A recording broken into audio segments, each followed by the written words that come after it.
Yo, what is up? This is your boy Guru back with a new video, and today we are looking at the Tiger 1. What a beautiful model tank. This is the reason why I started playing World of Tanks when I first watched the World of Tanks commercial on National Geographic TV back in 2012. Now, if you're new here, please consider subscribing and turning on your notification bell, especially if you're here for the mod pack videos.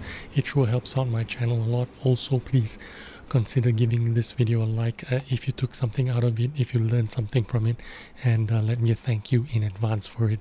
Now, when I was a kid, I used to do Tamiya 135 scale model tanks and dioramas, World War II dioramas, and this was my favorite tank, and this is the reason why I started playing World of Tanks. And we are here in Siegfried Line, spawn on the north. I'm going to try and make it down to the middle of the map. This is a tier 8 game, and it's a kind of a challenge in a tier 8 game. This tank does 203 penetration on the standard shells, which is pretty good and pretty standard for tier 7 heavy tanks. Most tier 7 heavy tanks have same or lower penetration than 203. You do have 237 penetration though on the premium APCR shells, which is pretty good. And when I am bottom tier, or when I'm not top tier to be precise, I do fire a lot of premium shells, and I hold no reservations when I do. And we have the back of the Lowy here. Basically, he's presented his ass to me, so I'm gonna take full advantage of it. I'm trying to track this guy for 3 shots, and all 3 shots, although they did penetrate him, it did not manage to track him. I don't know why. I also get a kill shot here on the Lowy, which is great, but note to yourself, it's not easy to track a Lowy in a Tiger 1. Now, if you're gonna play tier 7 tanks, the Tiger 1 isn't one of the most, it is the most popular, but it is not the most strongest. It is the most famous tank in World War II, of course. That's why a lot of people are drawn into the game and want to try out the game. But it is not by far the most strongest tank in tier 7. In fact, it is one of the weakest, even though it has the highest DPM among almost all the tier 7 heavy tanks. The DPM on this tank is like 2659. If you have like an amazing crew, and if you're running food like I am, this is a pretty good tank. You've got to, if you can keep the gun shooting all the time. Now, you'll notice me there taking a little bit of damage. Even though I was completely side scraped, there's no way you can side scrape against any kind of tier 8 tanks and above, because they can easily overmatch your armor. This tank has absolutely no armor to speak of, not any armor that's worth mentioning, not any armor that is going to have any kind of reliability. This is not a T29, it is not a King Tiger, it is not an IS-2. The armor is negligible, so just completely ignore it. Imagine you're in a heavy tank which has no armor. That's how I would describe it. Now, I'm trying to over angle my tank here to, in case they try to shoot my lower plate or front plate, and try to bounce off my frontal armor, but as you can see, it's just not happening. Like I said, no armor to speak of, and you do need premium shells when you're trying to fire on lower plates of tier 8 heavy tanks. It's very frustrating if you're fighting against higher tier tanks, tier 8s and tier 9 heavy tanks. Even with APCR premium shells, 237 penetration, it's still not going to be reliable when you're coming up against heavily armored tanks. Now, I've decided to flank around and see if I can push forward here and help out my teammates. You saw Emil trying to go forward there. I don't know why he was doing that, but since we have pushed this far forward, I do not want to let my team down.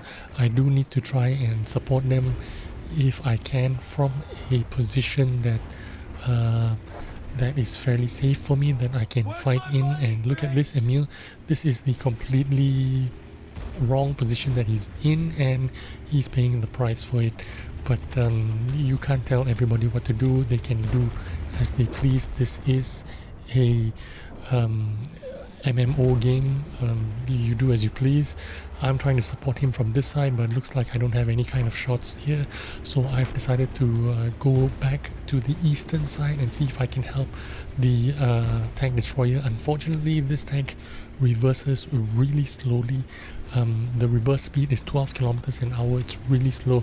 40 kilometers an hour going forward, it's not too bad going forward, but going in reverse, it's really terrible. So if you're running away, going backwards, it's kind of bad. I catch the E25 here and I land one on him. 240 alpha damage is pretty good. It's not as good as 320 damage on the T29. It's not as good as 320 on a lot of other heavy tanks like the 45 TP. It's not as it doesn't have the big alpha damage as IS2s, T29s and 45 TPs, but this tank is about DPM. Now that's the problem with this tank. It's got high DPM but got no armor, so you want to keep the gun firing, and keeping the gun firing means you want to be in close distances so that you use your quick reload to wear down your enemy tanks.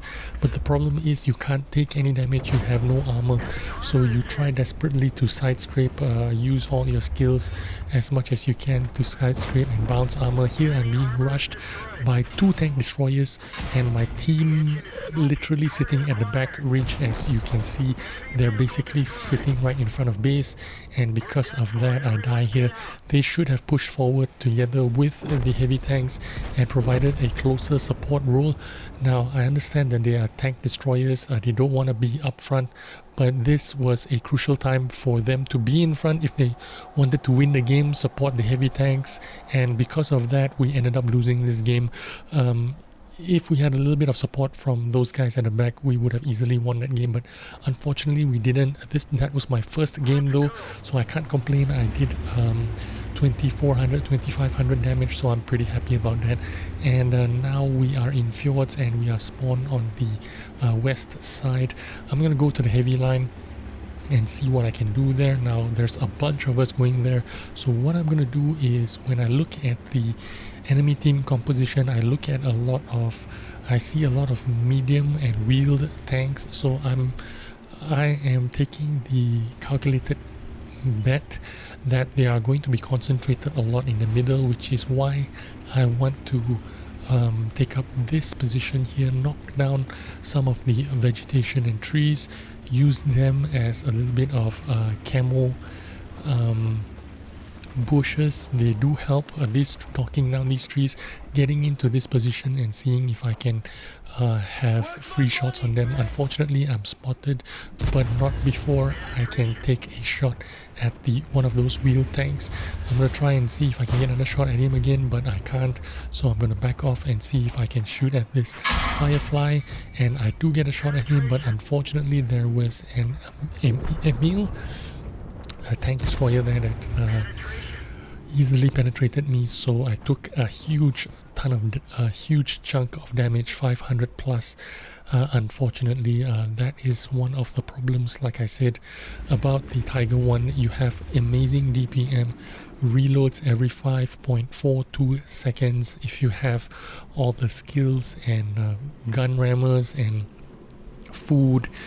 And yeah, 5.2 seconds is really good reload time. You need to make use of that. You need to put yourself out in the front and getting your gun shooting all the time. But in a situation like this where you have a tank destroyer sniping at you from a bush at a distance where you can't shoot back, it is a bit of a disadvantage, and unfortunately I have to be very careful. If I poke out, I need to make sure that I have a clear shot at the enemy before I decide to poke out, because I could easily take another shot of damage. Now unfortunately there I couldn't protect myself, stop that guy from going into the ditch, and I took some splash damage from artillery as well, so this isn't a really good position for me. Now you can see the Churchill and a T-29 pushing forward into this position where I am, and again I took another shot from the Emil. Huge damage, 500 plus. I think I wasn't showing the front of my tank. I think he got the top of my tank, maybe my cupola, maybe my turret. As I said, if you have any kind of premium APCR shells, you can easily penetrate the Tiger 1. The Tiger 1 has no armor to speak of. Now I'm in a very precarious position. I cannot take any more damage, although the Churchill does not do a lot of damage, but he can probably finish me off with 2 shots, so I need to be really careful here. I can't aim on his tracks because I don't think I can penetrate him there. I need to aim at the cheeks of his turret, which I managed to do there, and I've got my APCR shells on now because I do really need every shot to count. I need to make those shots count. Very fortunate that he missed his shot there. He shot the rock. Perhaps he's got poor dispersion, and even though he was aiming at my turret, he got the rock instead. Now I am definitely a one-shotter. He could breathe on me and I could die, and we also have the T-29 bearing down on me, but I need to be able to hold my position here. Thankfully there are 2 tanks coming up from the southern side to support me. This IS-2 and the KV-85 has come up here. They noticed, they were paying attention to their map, and look at this hero. Props to this guy in the IS-2. He's taking the front row, taking up my position and protecting me, and this is what is going to win the game, because they have come up to this position, and because I have held this position as long as I have, it gave them enough time to take up positions, and even the KV-85 has managed to cross and go on to the other side to take a crossfire position. So now the Churchill and the T-29 cannot willy-nilly push into us. In fact, the Churchill is dead, or the T-29 is dead, or whatever, but basically they have lost their objective here. They tried to make a play, and kudos to them. They did make the correct play, but unfortunately I was there to stop them, and fortunately this IS-2 and KV-85 were paying attention to their minimap and came back in time to defend the middle of the map, but this position. Now that IS-2 shouldn't have pushed forward because there is an Emil protecting their base and sniping from a bush, and he got a lot of damage out of that IS-2 and managed to finish him off. I'm not going to make that same mistake twice. In fact, I'm not going to make that same mistake 3 times.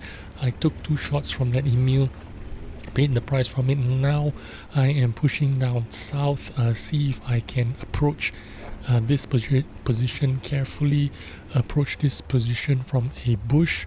I know the Tiger 2 should be here. I need to be careful, see if I can put the bushes in between me and the enemy Tiger 1 so that I can spot him and get the drop on him, which is exactly what happens, which is exactly what I do, and worked out exactly how I envisioned it and how I thought it would work out. I managed to get a free shot out of him, and he didn't even spot me, and because of that we have the significant advantage here. Now we see where the Emil 1 is. I want to get a free shot out of him if I can, so that's exactly what I want to do, see if I can catch him out pushing in front, and there he is. I get the free shot, and here is where the low reverse speed plays to my disadvantage. 12 kilometers an hour reversing, and because of that I got killed. I do get a Confederate badge though, and I think 2.8 2.9k damage here, not as much XP as the T-3485M that carried this game totally for our team. And there you go, the Tiger 1 high DPM tank, no armor. If you like this video, please consider giving this a like if you made it this far. No armor at all, but you still need to put yourself out there in front for that gun to work. Thank you for watching, and thanks for supporting this channel. I'll see you on the next video. Bye bye.